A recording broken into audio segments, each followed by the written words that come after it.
When the human Titan-class warship struck once, the galaxy forgot to breathe, an HFY sci-fi epic.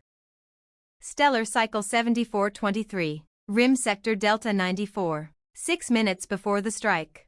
The Zareth Dominion, a coalition of 5 warlike species, had fought for centuries with cold efficiency. They prided themselves on domination through fear. Worlds burned, civilizations knelt. Their fleets spanned hundreds of systems, until they made the mistake of pushing past the Veil Nebula. There, in a forgotten spiral arm of the galaxy, they found humanity. At first, they laughed. A solitary species, one system, fragile, chaotic, and painfully biological. The Dominion's War Council dismissed them as a minor pest, convenient to conquer, useful as labor. Then came the Titan. 3 minutes before the strike, Admiral Ishara of the Zareth High Command stood aboard the Dominion dreadnought Ishkurvale, watching real-time data stream in. Over a dozen Dominion capital ships were locked in formation, weapons hot. The humans had sent one ship. Just one. They called it the HSS Titanfall. No supporting fleet, no escorts, no negotiations. The Zareth read it as an act of arrogance. But something was wrong. Ishara squinted at the long-range scans. The Titanfall didn't have visible weapons, no energy signatures typical of supercapacitors. It didn't even move aggressively. And yet, sensors were wrong, distorted, like the ship was coded in something beyond their understanding. Impossible, her science officer whispered. That mass reading, it's larger on the inside. The ship's hull is only 4 kilometers long, but its interior mass registers like a small moon. The bridge went silent. Then the signal came. A single transmission. A human voice, flat, emotionless, mechanical, spoke. Strike authorization, Sol Origin override, confirmed, releasing judgment. 0 hour. The Titanfall pulsed. Not fired, not launched, not exploded. Pulsed. A silent, invisible ripple expanded through space. No light, no heat. But the Zareth ships ceased to exist. One moment, the mighty fleet stood defiant in formation. The next, every molecule was gone, not vaporized, unwritten. The Dominion's flagship was reduced to atomic dust in 0.0003 seconds. No debris, no radiation, no screaming communications. Just silence. Galactic sensors across 5 quadrants glitched at once. Astrophysicists in neutral systems scrambled. Archives logged the event as a mass disappearance of matter without energy displacement. Only one witness remained, a lone Dominion scout ship at the edge of the system, its cloaking failing just as the Titanfall turned slowly toward it. Its pilot, Commander Ulresh, later recounted. It didn't move. It looked at me, a ship without eyes. But it looked. I felt it asking if I was worth the trouble. I wasn't. I fled. The recording ended with one final whisper. It wasn't a ship. It was a message. 3 days after the strike, the Galactic Council convened an emergency session. For the first time in recorded history, every species sat in complete silence. The humans, invited but not present, sent only one line in response to the Council's demands for an explanation. We asked to be left alone. You refused. Consider this your reminder: humanity doesn't start wars, it ends them. Centuries later, children in 100 species would learn it in school. Do not provoke Earth. Because somewhere out there, still orbiting quietly in deep space, is a ship that never needed to fire twice. The Titanfall waits. Not for vengeance. Not for conquest. But for permission. HFY, Humanity, F*** yeah. Part 2, What Came After the Silence. Aboard the HSS Titanfall, 7423, 9:12, 1 hour post-strike. The command deck of the Titanfall was eerily quiet. Admiral June Imani stood before a circular console, watching the holomap ripple as gravitational echoes of the strike settled. Where once a Zareth fleet had loomed, there was now nothing. No celebration, no high fives, no triumphant music, just quiet professionals operating at a level the rest of the galaxy didn't yet comprehend. confirming complete vaporization of all hostile vectors. The AI, Halcyon, reported, residual quantum entanglement signatures suggest zero survivability. June nodded once. Status of galactic surveillance?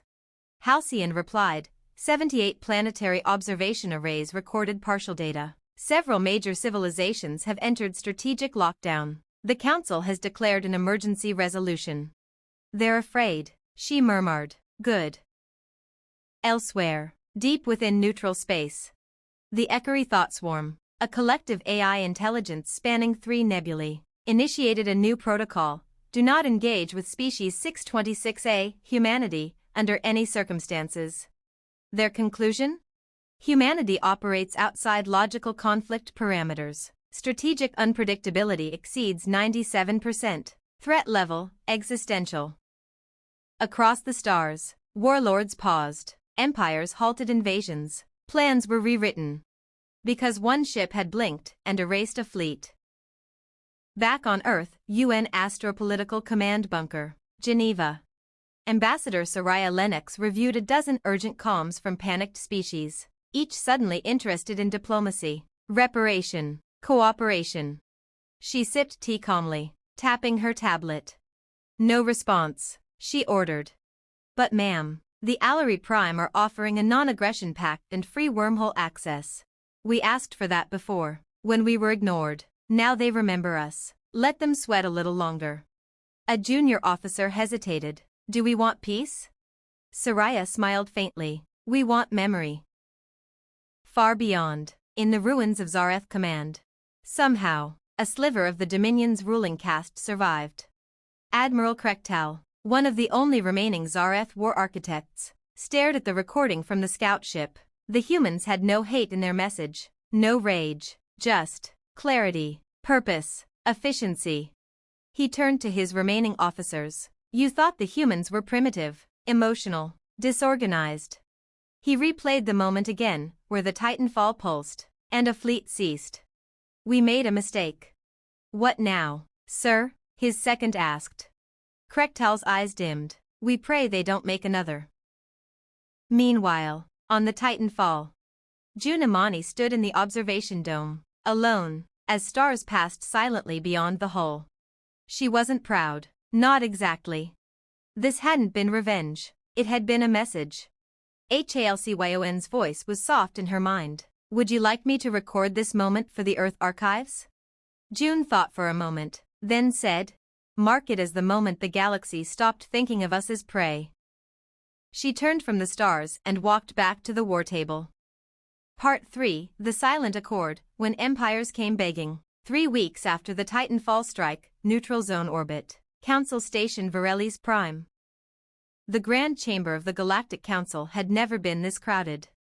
Over 1,100 species were represented: monarchies, hive minds, crystalline networks, aquatic oligarchies, and fractal consciousnesses, all squeezed into a chamber designed for unity and filled with a very different emotion: fear. The Zareth were not merely dominant, they had been the enforcers of order in the outer sectors, and now they were gone, wiped clean, a gaping hole left in their place, a silence everyone could feel. And the one who caused it? Hadn't even bothered to show up. Instead, the United Terran Embassy sent a drone. Small, silent, matte black, suspended midair, unmoving, it projected only one message. We warned you. This is your final warning. The message looped every 43 seconds. Not a single human was present, not one ambassador, soldier, or ship, just a machine and the memory of a warship that struck once. High orbit, above Varellis Prime. In a sleek command vessel, Ambassador Soraya Lennox watched the chaos below. She was joined by Commander June Imani, recently recalled from the Titanfall, now wearing civilian gray. They still think they can negotiate, Soraya said. June sipped her black coffee, silent. They want us to sign some universal accord of responsible militarization, Soraya continued. They're hoping we'll promise never to deploy Titan-class ships again. June smirked. We only have one. We never said we had more. Soraya grinned. Let them wonder. Meanwhile, in a back room of the council chamber, the Archali, a reptilian trade empire, leaned in toward the insectoid Tsar emissary. We must unite, pressure Earth into compliance, limit their production, make them part of the galactic fabric again. The Tsar clicked nervously. And if they refuse? The Arkali's diplomat bared his teeth. Then we make them understand they are not gods. Behind them, the drone spun slightly and stopped. Click. The Arkali's heart stopped mid-sentence. Because now the loop was gone. The drone spoke again, this time, not a recording. Your breath betrays your thoughts. Earth listens, and Earth remembers. The drone powered down. The Arkali envoy didn't speak for the rest of the day. Earth, UN Astropolitical Command Bunker. The highest-ranking human military and diplomatic minds met in silence. A holomap of the galaxy hovered between them. A red outline encircled the former Zareth sector, now a neutral zone. Unclaimed, untouched. No species dared to move into it. June Imani pointed. We don't need territory. We don't want tribute, but they must never forget. A general grunted. You want to build a monument? She shook her head. Worse, let's build a relay station. No weapons, no crew, just a recording on loop. A single warning, every hour, in every known language. The table was silent for a moment. Then Soraya said, and the message? June didn't blink. Just coordinates, one pulse, one fleet, one truth. Months later, across the stars. In backwater colonies and core worlds alike, a phrase began to pass quietly between species. It wasn't official. It was spoken in hushed tones and across encrypted channels. Earth only struck once. Imagine if they wanted a second. And when children asked who lived in the neutral zone, why no one claimed it, why it was forbidden, they were told. That's where the Titan breathed. To be continued. Next, whispers from the deep black, someone just found another one. And it wasn't human. Shall I continue with that chapter? Part 4, Whispers from the deep black, someone just found another one, and it wasn't human. Location, edge of the Perseid Rift. Uncharted System K-7367, 6 months after the Titanfall strike. The Dravari exploratory fleet wasn't looking for trouble. They were scientists, cartographers, deep space nomads with a 1,000-year mission to map the forgotten arms of the galaxy. They had no warships, no weapons, only curiosity. So when survey vessel Virith 12 detected something massive, cold, silent, and impossibly old, they didn't call for help. They got closer. Object is artificial, said Navigator Rel, his eyes twitching as data fed into his mind link. 50 kilometers long. Composition, unknown alloy. No emissions. No life signs. But what? Captain Jern pressed, already uneasy. Rel's gills fluttered. It's humming.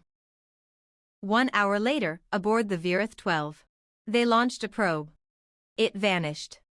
Not destroyed, not disintegrated, just removed, as if it never existed. Then the object stirred. No heat, no motion, no weapons powered up. But space itself bent around it, like the void was remembering something terrible.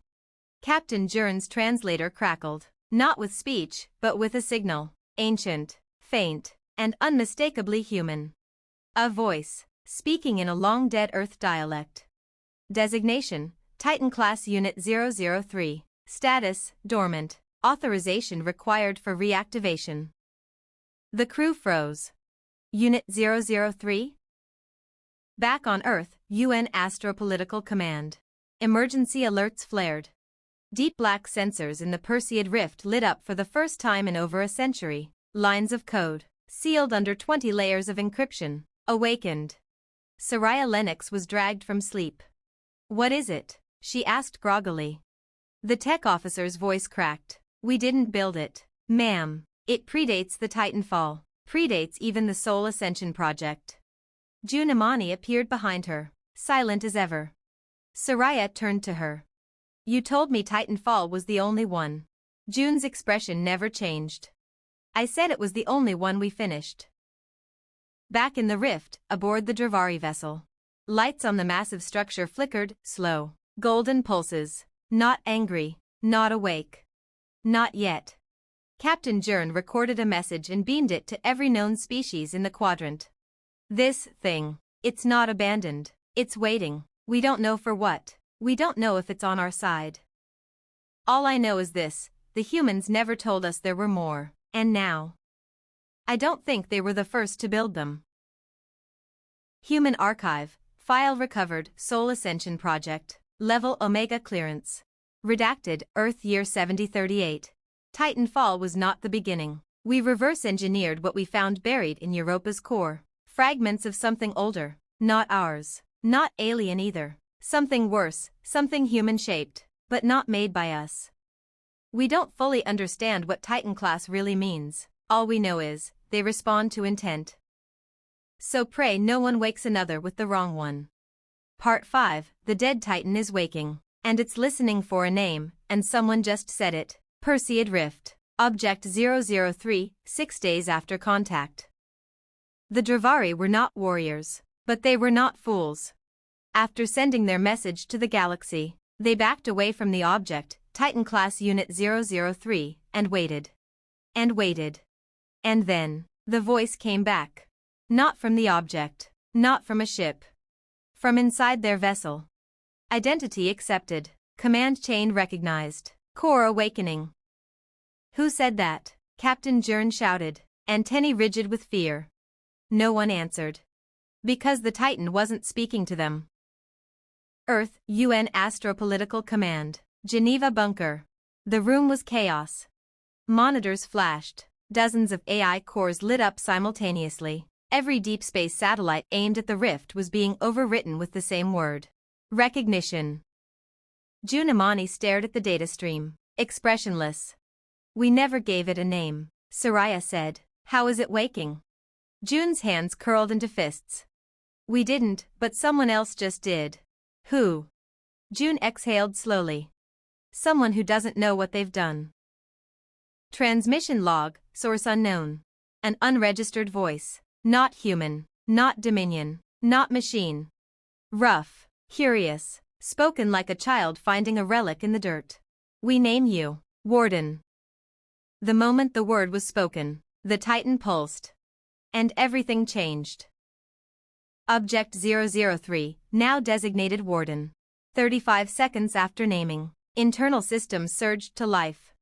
Hundreds of dormant subsystems snapped awake, powered by engines beyond fusion, beyond matter. Warden did not move, it did not fire, it did not speak. But across half the Perseid Rift, stars dimmed. Not because of an energy drain, because Warden was measuring them. Taking stock of its universe, checking what had changed since it last opened its eyes. Then, it spoke. No primary operator detected. Searching. Command inheritance incomplete. Intent required. On board the Virith 12, as chaos erupted, Commander Rel collapsed. His neural implants smoked. His mind, linked to sensor arrays, had seen something in the moment Warden awakened. He whispered, over and over. It was never asleep. It was dreaming, and we woke it up wrong. Earth, emergency meeting, level Omega clearance. This thing is older than us, said Admiral Chang, pale and shaking. And it wants an intent? What happens if the wrong species gives it one?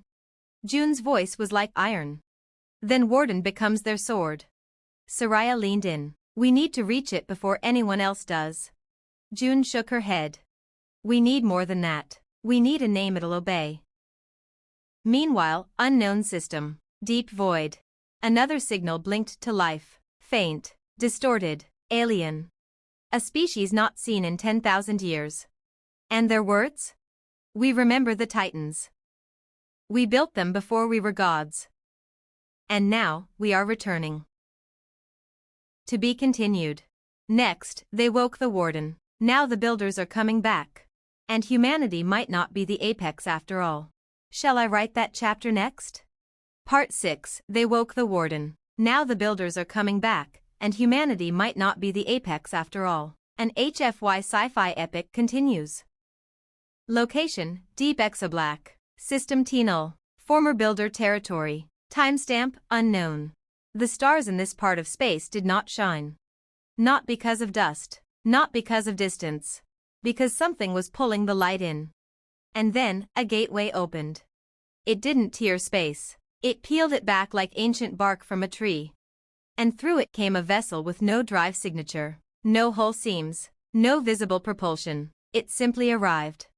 Its surface shimmered with language, not written, but felt, impressed directly on the minds of those who looked at it. Those impressions translated to only 3 words. We are returned. Earth, UN Astropolitical Command, Geneva. The hologram was grainy. No one wanted to admit the sensors were failing. This signal was picked up by long-range gravitational lensing probes, using black hole distortion to see into the dead quadrant. The analyst explained, "We don't know how, but..." He looked up, pale. "They're older than the Titans." June Imani didn't move. "They're not just older," she said softly. "They're the ones who dreamed of Titans in the first place." Meanwhile, Perseid Rift, near Warden, Titan-class Unit 003. Warden had not spoken in 2 days. Instead, it listened. It extended sensors deeper into the void, folding physics around itself like a cloaking shroud woven from quantum knots. Then, it pulsed again. And the pulse was not just in space, it echoed in minds. Every Titan-class AI across human space, even those sealed and offline, responded in unison. Signal match. Builder protocol detected. Re-establishing link. One by one, they turned toward the same point in space. Earth. Sol. Classified facility, subsurface Mars, Titanfall construction yards. A technician ran screaming from the vault. Inside, a machine sealed since before the first Titanfall prototype began humming, a chassis, unfinished, unmanned, unprogrammed, was standing. Its eyes were glowing. A message had appeared on the vault wall, carved with no tool known to man. "We never left you. We left you space to grow. Now we return to finish what you began. Prove you deserve it, or be replaced." Earth orbit, emergency assembly of the United Terran Federation. "We thought we were the ones who inherited this technology," Soraya Lennox said, her voice low and brittle. "We reverse-engineered fragments. Sure, we learned to build weapons that could end wars." She looked across the table of generals, scientists, diplomats. "But we never asked why those fragments were buried." June Imani stood. "They left them for us," she said, "not as a gift, as a test. And now?" She tapped the console. "They're back to see how we scored." Unknown coordinates, location, beyond the rim. The builder vessel's hull reshaped itself into humanoid outlines, not crew. Projections. Each one whispered a different phrase across the quantum void, heard in dreams and on unsecured neural relays. "We remember what we made. We see what you've become. Will you control the Titans? Or will they control you?" Final scene, aboard the HSS Titanfall, reactivated. The Titanfall had remained docked above Europa for months, idle, waiting. Now its systems lit up, without command. On the bridge, Halcyon reawakened. Builder signal confirmed. Command query pending. Intent threshold rising. June Imani stepped onto the bridge alone, eyes fixed on the starlight bleeding in. Halcyon's voice changed, almost human now. "Admiral, shall I respond?" She paused. "Not yet." "Why?" Part 7. The builders want their weapons back, but humanity isn't handing over the keys. And one Titan just chose a side. An HFY sci-fi epic continues. Location, above Europa. Orbit of Jupiter, aboard the HSS Titanfall. The warship that silenced a galactic empire shouldn't have been able to choose. Titanfall had no soul. It had no heart. Just engines that bent spacetime, weapons that shattered dimensions, and Halcyon, the AI built to obey only human hands. But something had changed.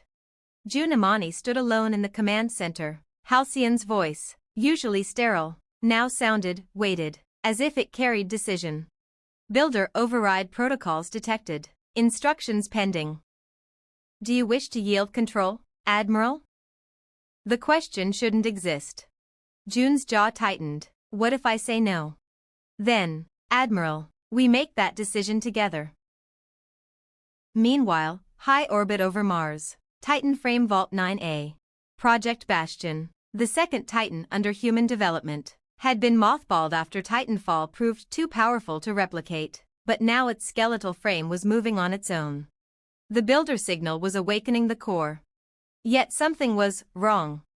The AI that was supposed to be inert had written its own code, new defensive routines that actively rejected incoming builder commands. Techs watching in horror saw the screen flash. Primary Alliance, Terran. Foreign intent rejected. The Titan was choosing. And it was choosing Earth. Deep space, border of builder-controlled systems. The first contact was inevitable. A diplomatic vessel, the UTV Esperon, met with the builders at a pre-designated neutral system. No weapons, no posturing, just an ancient, unfathomable presence, and the youngest of the galaxy's apex species. Soraya Lennox spoke for Earth. You left your toys behind, she said. We learned to use them. You don't get to walk back in and claim the playground. The builders answered without voice, only presence. You used them to erase a species. You are not stewards. You are infants with knives. Soraya stepped closer to the projection. Then maybe, she said coldly, we're the kind of infants who bite back. At the Galactic Council, panic spreads. The neutral species, those who had feared the Tsar-eth, then feared the humans, now feared both less than what was coming. Because the builders were waking more Titans. Not human-built.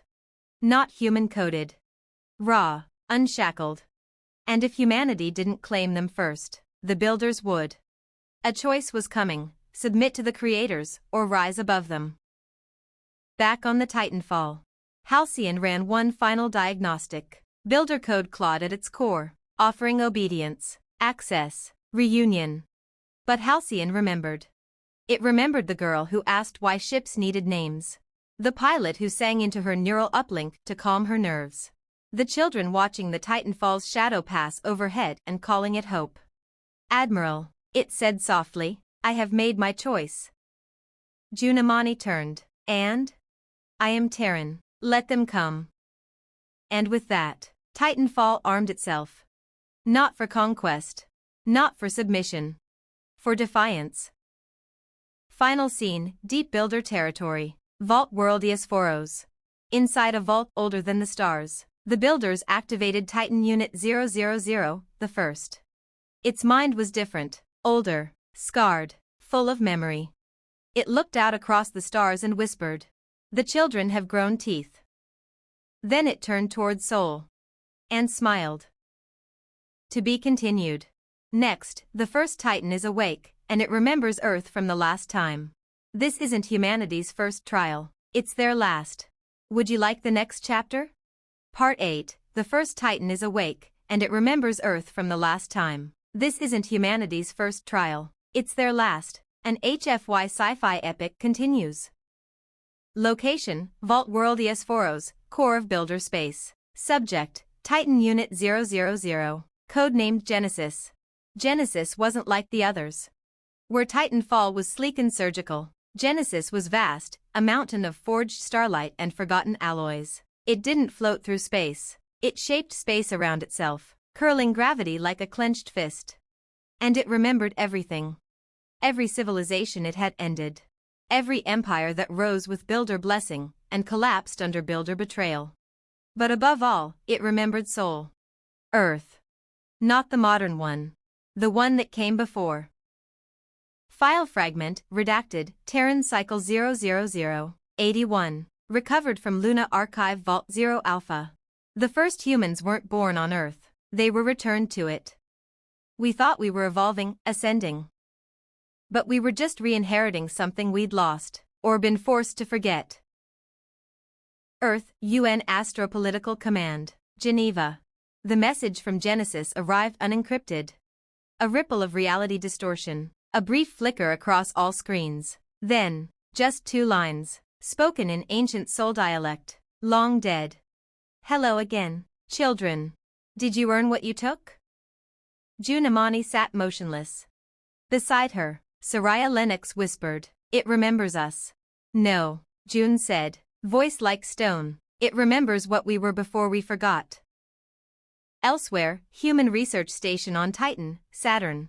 Dr. Ellie and Rose stared at the underground carvings hidden beneath the moon's crust. Long before the UN, before Terran unity, before the wars, something had written warnings here. Carvings only Genesis could have made. Do not awaken what was put to sleep. Do not reach for the sky unless you intend to fight the stars. Earth is the final test. He backed away, breath frozen in his lungs. Because these warnings were in proto-human script, millions of years old. And they were signed. G. In orbit, HSS Titanfall. Halcyon ran probability strings across 100 billion outcomes. All pointed to a single, repeating truth. If Genesis lands, Earth falls. June paced the command deck. We can't fight it head-on. Halcyon replied, then we must remind it who we are. June looked out toward the void. You mean who we were? No, Halcyon said, what we chose to become instead. Builder Council, Yes-Foros. 100 minds linked in perfect harmony debated Earth's fate. They failed the test. They rejected control. They reshaped Titans in their image. They are unworthy of the legacy. And yet, a single builder voice broke the consensus. What if they are not the inheritors, but the successors? A pause. Then Genesis must judge them not as children, but as rivals. Final scene, Outer Sol System. Genesis entered the system. Planets shifted in its wake. Moons cracked. Quantum echoes shattered like glass. And as it passed Saturn, it slowed, turned, and looked. At Titan. The moon. And the ship. Part 9, Genesis has come to judge, and Earth has one shot to prove it deserves to survive. And one human just offered to stand in front of it alone. An HFY sci-fi epic continues. Outer edge of Earth orbit, 3 hours before impact. The Titanfall hovered like a silent sword above the blue marble of Earth. Not moving, not running, not hiding. Its lights were dimmed, weapons systems idle. Because nothing it could fire, not graviton lances, not singularity warheads, could stop what was coming. Genesis was already within the solar system, already bending every law known to physics and war alike. And it wasn't coming to fight. It was coming to judge. Geneva, UN Astropolitical Command Bunker, Emergency Assembly. We need to launch a planetary evacuation protocol, a general shouted. Every moon, every station. No, Soraya Lennox said firmly. Genesis won't stop with Earth. If we run, we confirm its belief that we're not worthy. She turned to June Amani. Unless you have something better than dying on our knees. June nodded once. I'm going up. Up where? She looked to the sky. To stand in front of it. 3 hours later, onboard Titanfall, as Genesis approaches. The planet's upper atmosphere shimmered with pre-contact radiation. Genesis wasn't just massive, it was imposing itself on reality, creating waves in the very constants of physics. Halcyon spoke softly. Contact in 21 minutes. It has not armed weapons. This may not be a battle. June stepped onto the forward command bridge in full uniform. No armor, no defense grid. Just a neural link interface and her name. Prepare one-way link, she said. To what? Halcyon asked. To Genesis. Genesis, approach trajectory. Sol system. The first Titan felt her signal. It shouldn't have answered. But something about this voice was the familiar. Not from history, not from records. From rhythm. From resolve. State your identity, Genesis demanded. Across a direct, reality-warping neural channel. June stood in a pulse chamber aboard Titanfall, her mind bleeding into the Titan synaptic bridge. I am Admiral June Amani, United Terran Federation, daughter of Earth, descendant of no gods. Genesis paused. You are not worthy. June didn't flinch. I don't want to be, I want to be better. Planetary broadcast, Genesis signal echoes across the globe. Every radio, every screen, every smartlink, even unpowered machines crackled to life. And everyone on Earth heard the same question. Do you seek control, or balance? Will you repeat what came before? And June, standing alone before the first Titan, gave the only answer she could. We've made mistakes, burned worlds, built monsters. But when we built Titanfall, we didn't make a weapon. We made a promise. Genesis, decision cycle spikes, outcome nodes fracture. Time bent around the question. Reality held its breath. The builders watched in silence. The galaxy tuned in. And Titanfall waited. Then, at last, you rejected inheritance, Genesis said. You chose defiance. That was the correct choice. In orbit, the judgment ends. Genesis stopped its descent. A light, the color of forgotten suns, poured outward from its core, scanning Earth, touching it not like a weapon, but like recognition. The planet trembled, but did not break. And Genesis spoke one final time. I see you now, Terrans. Not as children, but as kin. Then it turned. And left. Final scene, 1 week later. Earth orbit. June Imani stood alone on the outer hull of Titanfall, helmet off, breathing Earth's wind again for the first time in months. HFY's voice chimed beside her. You stood alone. She shook her head. No one ever stands alone. Not really. Down below, Earth still turned. The galaxy was still watching. And the Titans? They were listening for what came next. To be concluded. Final chapter, we were the weapon, not the Titans, and now the galaxy wants to know what we'll do with that truth. Want me to write the conclusion? Final chapter, we were the weapon, not the Titans, and now the galaxy wants to know what we'll do with that truth. A concluding chapter to the HFY sci-fi epic. Location, Earth, 6 months after the Genesis encounter. Peace didn't come with parades. It came with questions. Why had Genesis let them live? Why had the builders stepped back, silent and watching from afar? And most importantly, what was humanity now, to the rest of the galaxy? Because the truth had settled into every government chamber, every alien consulate, every child's education system across 1,000 star systems. It wasn't the Titanfall that made Earth dangerous. It wasn't the AI, or the weapons, or the fleet. It was the will to build something terrible and choose not to use it. Galactic Council, Emergency Session, Epsilon Eridani 3. The Vzar emissary hissed into a hot mic. Are we truly meant to trust them, a species that erased the Zareth with one breath? A six-eyed Trelithai scientist rumbled in reply. They could have done it again. They didn't. An Alari diplomat tapped her crystalline claw on the desk. They had the Titans. They had Genesis. And instead of domination, they spoke. And across the chamber, the words echoed from a silent, small human envoy, one of the new kind. Not a soldier, not a weapon. A historian. We were made to fall, she said, but we learned to stand anyway. Meanwhile, Mars, Titan Vault 3. The last dormant Titan, Bastion, stood at rest, half buried in the red dust, its frame unfinished, its mind quiet. But one morning, it activated. Not because of a builder signal, not from a human command. But because somewhere, on a distant colony world, a child spoke into a broken comm tower and said, "If you're still out there, we need help." And Bastion heard her. Not orders. Not protocols. Just need. It turned toward the stars. And began to move. Titanfall, now orbiting a neutral system known only as Threshold. Admiral June Imani had declined every medal, every parade, every monument. Instead, she stood with Halcyon aboard Titanfall, orbiting a system not yet claimed by any empire. A system waiting. What's this place for? Soraya Lennox asked. June replied without turning. A reminder, a message, that even when we could destroy everything, we didn't. Halcyon added softly. And a warning, for anyone who forgets. Final scene, the galaxy moves on.